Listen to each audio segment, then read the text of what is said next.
बेगम, अफ्तारी के इंतजाम में कोई कमी बेशी नहीं रहनी चाहिए। मैंने आमों की पेटी बमुश्किल नीचे रखते हुए आयशा से कहा।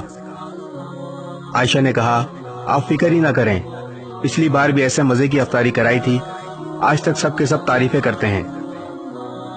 अफ्तारी की तमाम तैयारियां मुकम्मल हो चुकी हैं, खजूरें भी मंगवा ली हैं, बस फ्रूट काटने हैं।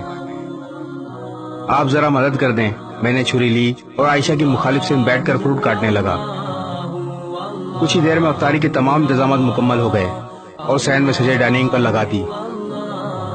दोस्तों और रिश्तेदारों की आमद का सिलसिला भी शुरू हो गया। अफ्तारी का वक्त हुआ और सबने अफ्तारी की और खुशगपियां करते हुए खाना खा रहे थे। सब खाने से फारिग हुए। जज़ाकल्लाह, बहुत मजा आया, खाना बहुत लजीज था, कहते हुए निकल रहे थे। मैं हाथ धोने बेसन पर गया तो साथ ही मेरे कान में एक बच्ची की आवाज आई। अम्मी, सब लोगों ने नमाज भी पढ़ ली है और हमने अभी तक रोजा अफ्तार नहीं किया, सहरी भी पानी से की थी। मेरी आंखों के आगे अंधेरा छा गया। ये आवाज पड़ोसियों की 12 साला बच्ची की थी। मैं ये जानते हुए भी ये अखलाकियात के खिलाफ है, दीवार से उनके घर में झांकने पर मजबूर हो गया। देखा कि वो बच्ची अपनी माँ के सर पर खड़ी थी और उसकी माँ चारपाई पर सर झुकाए बैठी थी। मैं ये सब देखकर जैसे पत्थर का हो गया। इसकी माँ ने सर उठाया तो नजर मुझ पर पड़ी। इसकी आंखें आंसुओं से भरी थीं। मुझ पे नजर पड़ते ही जबरदस्ती मुस्कुराई और चादर से आंसू पोंछते हुए कहने लगी, भाई कैसे हैं आप? ये लड़की बहुत जिद्दी है, अभी खाना खाया है और फिर जिद कर रही है।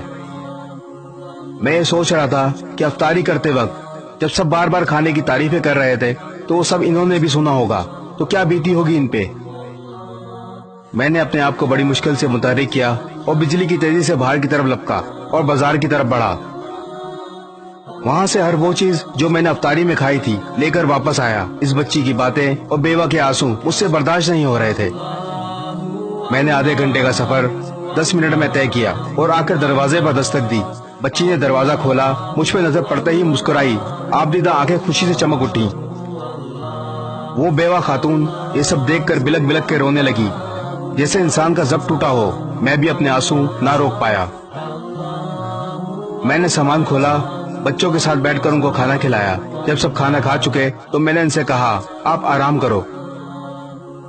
मैं वहां से चला और मार्केट से महीने भर का राशन लिया और दोबारा इनके घर आया। जब सामान रख चुका तो मैंने सोए हुए बच्चों की तरफ एक निगाह देखा तो जैसे सुकून आ गया।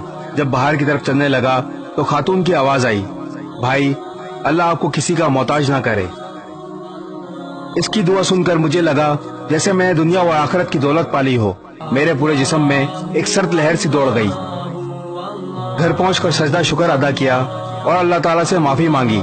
अल्लाह ताला मुझे माफ फरमा जो मैं अब तक इन बातों से गाफिल था।